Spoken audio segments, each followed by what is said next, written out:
Hello everyone. तो हम आ चुके हैं फिर से आपका स्वागत करने के लिए। हम 4.2 का आज पार्ट 2 देखेंगे, है ना। पार्ट 1 में यानी कि पार्ट 1 लिख नहीं पाया था, लेकिन जो वीडियो आपकी गई है 4.2 की, उसमें क्वेश्चन नंबर 1 और क्वेश्चन नंबर 2 के जितने भी पार्ट थे वो आपको सब डिस्कस करा दिए। आज हम क्वेश्चन नंबर 3 को देखेंगे और 4 को देखेंगे कि क्या होने वाला है। बड़े इंटरेस्टिंग सवाल है, बस कुछ नहीं है, बस दिमाग लगा के पढ़ते रहो आप लोग, बस इतना ही चाहिए हमें आपसे। अब देखते हैं, अपनी अपनी किताब खोल लो, मैं अपने फोन में देख लेता हूँ। मैं अपने फोन में ना एक एप्लीकेशन है उससे देखता हूँ, ठीक है। आप ये मत समझना कि सर क्या करते रहते हैं। तो वही चीज देखो भाई, आप अपने अपने फोन में देखो। क्वेश्चन नंबर 3 दे रखा है, check which of the following are solution of the equation x minus 2y is equal to 4 and which are not. मतलब हमें कोई एक इक्वेशन दे रखी है, ठीक है, और नीचे ना कुछ सॉल्यूशन दे रखे हैं, और आपको ये देख के बताना है क्या उस इक्वेशन का जो सॉल्यूशन के पार्ट दे रखे हैं, क्या उन सॉल्यूशन में से इक्वेशन के सॉल्यूशन मैच करते हैं या नहीं करते। यानी कि हमारे पास कोई एक इक्वेशन दे रखी है ये, और कुछ सॉल्यूशन दे रखे हैं, तो आपको ये बताना है कि इस इक्वेशन का सॉल्यूशन कौन सा है। बस छोटे शब्दों में, आसान बात। तो देखते हैं इक्वेशन क्या है हमारे पास। हमारे पास इक्वेशन दे रखी है एक्शन। क्वेश्चन नंबर 3 का पार्ट 1। इक्वेशन दे रखी है x minus 2y is equal to 4। x minus 2y is equal to 4, हमने ये इक्वेशन लिख ली। अब नीचे सॉल्यूशंस दे रखे हैं क्या, कि हमारे पास जो पहला जो पार्ट है, मतलब ये तो इक्वेशन है ना क्वेश्चन नंबर 3, पहला पार्ट दे रखा है, सॉल्यूशन दे रखा है हमारे पास 0 2। ये एक सॉल्यूशन दे रखा है, तो हमें देखो पहले x होता है और ये y की वैल्यू होती है, ये x की वैल्यू, ये y की वैल्यू। अब हमें x और y की वैल्यू यहाँ पुट करनी है, और यहाँ x और y की वैल्यू रखने के बाद अगर LHS और RHS बराबर हो जाते हैं तो ये इसका एक सॉल्यूशन है, नहीं होते हैं तो ये एक इसका सॉल्यूशन नहीं है। तो भाई रखते हैं। भाई मैं फिर बता दूं, ये होती है x की वैल्यू, ये होती है y की वैल्यू। कल हमने कार्टेशियन सिस्टम पढ़ा था, आई मीन कल 3.3 में कार्टेशियन सिस्टम पढ़ा था, 3.2 या 3.3 में, तब मैंने वहां पे ये चीजें आपको बताई थी, ठीक है। तो x की वैल्यू कितनी दे रखी है 0, माइनस 2 इंटू कितना दे रखा है 2 इज इक्वल टू 4। देखते हैं 0 तो 0, माइनस 2 टू 4 कितना आ जाएगा -4, और कितना आ जाएगा 4। तो अब आप ये बताओ क्या LHS RHS के बराबर है? नहीं होगा ना। क्यों? -4 4 के बराबर कैसे हो जाएगा? नहीं होगा। तो ये बराबर नहीं होगा। तो हम क्या बोल देंगे कि क्या ये एक इसका एक सॉल्यूशन है? तो हम यहाँ पर लिख देंगे नो। 0 और 2 इस इक्वेशन का सॉल्यूशन नहीं है। और नहीं क्यों है, मतलब क्यों नहीं है, ये आपको बात पता है, क्योंकि LHS बराबर RHS नहीं हुए, इसीलिए। अब हम दूसरा देख लेते हैं, दूसरा पार्ट क्या कहना है। ऐसे ही सारे हमें चेक करने हैं। सॉल्यूशन हमें दे रखा है 2 0। क्या दे रखा है?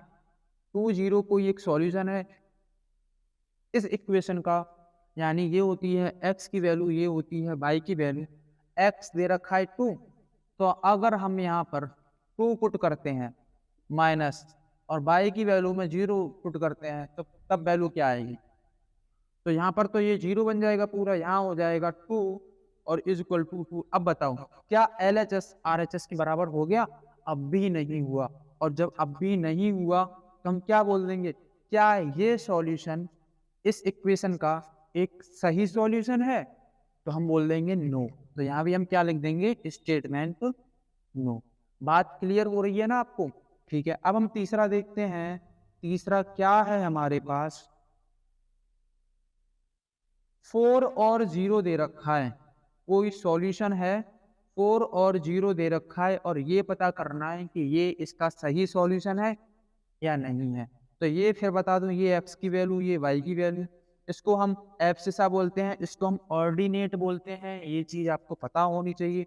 समीकरण यानी जो इक्वेशन है वो क्या है हमारे पास? x minus 2y is equal to 4। x की वैल्यू क्या दे रखी है? x की वैल्यू 4 दे रखी है, -2 इंटू 0 और इज इक्वल टू 4। अब 4 इज इक्वल टू 4। अब बताओ क्या LHS बराबर RHS हो गया? हो गया। और जब LHS बराबर RHS आ जाए तो अब हमें ये पता चल गया कि ये जो सॉल्यूशन दे रखा था और जब हमने इसकी वैल्यू यहाँ रखी तो ये पता चल गया। तो कहने का मतलब ये है ये सॉल्यूशन इस इक्वेशन का एक सही सॉल्यूशन है। तो हम लिख देंगे yes, yes this is a solution. ठीक है, अब हम देखते हैं फोर्थ। फोर्थ चेक करते हैं। फोर्थ में क्या दे रहा है? फोर्थ में कह रहा है √2 4 √2, √2 4 √2 एक सॉल्यूशन दे रखा है एक्स और वाई। ठीक है, समी इक्वेशन क्या है हमारे पास? इक्वेशन ये है x माइनस 2y 4। ठीक है, वैल्यू क्या रखनी है? हमें x की वैल्यू रखनी है √2 माइनस 4 √2 4। अब एक √2, अच्छा क्या था भाई? इक्वेशन 2 है ना, ये है ना, इसको ऐसे लिखो। अब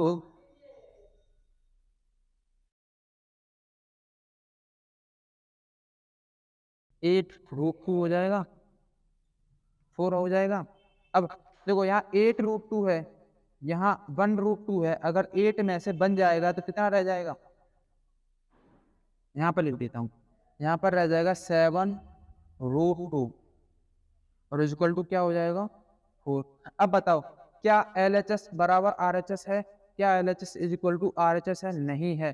तो ये वाला भी स्टेटमेंट कैसा हो जाएगा? गलत हो जाएगा। तो हम यहाँ पर लिख देंगे ये सॉल्यूशन इस इक्वेशन का सॉल्यूशन नहीं है, इसलिए हमने नो लिख दिया। अब हम देखते हैं लास्ट स्टेटमेंट है, शायद ये सही है या गलत है। तो इसको हम इरेज मतलब साफ कर दें। हाँ, पांचवा स्टेटमेंट हम चेक करते हैं कि 1 और 1 इसका सॉल्यूशन है। देखते हैं, हाँ इक्वेशन का हमारे पास ये है, x की वैल्यू 1 रखेंगे 2, यानी कि इसकी वैल्यू 1 रखेंगे इक्वल टू 4 हो जाएगा। और 1 माइनस 2 और 4 या 1 इज इक्वल टू 4। अब बताओ क्या LHS is equal to RHS है? नहीं है। और जब ये नहीं है तो क्या ये इसका एक सॉल्यूशन है? नहीं है। तो हम यहाँ पर लिख देंगे no it is not solution. ठीक है, तो ये सारे स्टेटमेंट हमने चेक कर लिए। अब हम क्वेश्चन नंबर 4 की तरफ बढ़ते हैं। अच्छा, आपको कोई दिक्कत हो रही है क्या समझने में, या मैं जो एक्सप्लेन कर रहा हूँ वो है ना अंडरस्टैंडिंग में? आप बिल्कुल चीज़ों को ना एकदम मतलब लाइन बाय लाइन समझते जाओ, एक एक पॉइंट अपने अपने दिमाग में डालते जाओ, सब कुछ समझ में आ जाएगा। ये चीज़ इतना हार्ड है नहीं। ठीक है,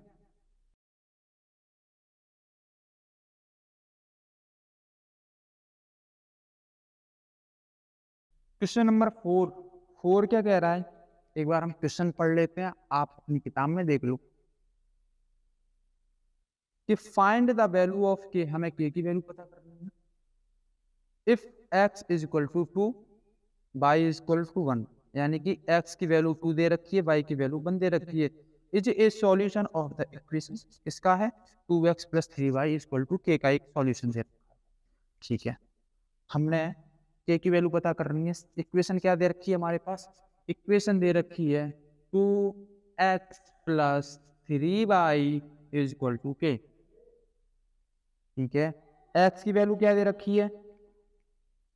गिवन क्या कि x की वैल्यू 2 है, y की वैल्यू 1 है, और x और y यानी जो वैल्यू दे रखी है इसका ये क्या है? एक सॉल्यूशन है इस इक्वेशन का। अब इन्हीं से हमें क्या निकालनी है? के की वैल्यू निकालनी है। तो हम यहाँ पर रखेंगे 2 × 2 प्लस 3 × 1 और इक्वल टू क्या हो जाएगा? के हो जाएगा। अब कितना आसान है ना, 2 2 जा 4 प्लस 3 1 जा 3 इज इक्वल टू हो जाएगा के, और के इज इक्वल टू वैल्यू क्या आ जाएगी? 7। और बड़ा ही प्यारा क्वेश्चन था, हमें लगी थी 1 मिनट 2 मिनट इसको सॉल्व करने में, और आज की एक्सरसाइज हम यहीं पर फिनिश कर देते हैं, यानी ये फिनिश हो गई एक्सरसाइज। अब हम कल 4.3 पढ़ेंगे और 4.3 बड़ी धमाकेदार क्लास होने वाली है। ठीक है, देखो 4.1 और 4.2 ये जितनी भी क्लासें थी वो छोटी-छोटी एक्सरसाइज थी और सिंपल एक्सरसाइज थी, इसलिए आपको ना अच्छे से समझ आ जाओ। और देखो मैं तो हमेशा यही कोशिश करता हूँ कि आप लोगों को बेटर से बेटर समझाने की कोशिश करता हूँ। भाई आप लोग पढ़ते रहो, देखो टीचर की रिस्पॉन्सिबिलिटी है कि छोटी से छोटी चीज़ आपको बताना। लेकिन अगर आप वो चीज़ नहीं मानते हो, उसको फॉलो नहीं करते हो, तो ये आपकी गलती है। इसलिए अपना एक शेड्यूल बनाओ, टाइम टेबल बनाओ और रोज़ उस टाइम टेबल को फॉलो करो, बस पढ़ते रहो मन लगा के। और भाई मेरा तो एक ही कहना है कि इस तरीके से पढ़ो कि आप अपनी क्लास में टॉप कर पाओ। तो जब तक के लिए thank you, tata, bye bye, मिलते हैं अगली क्लास में।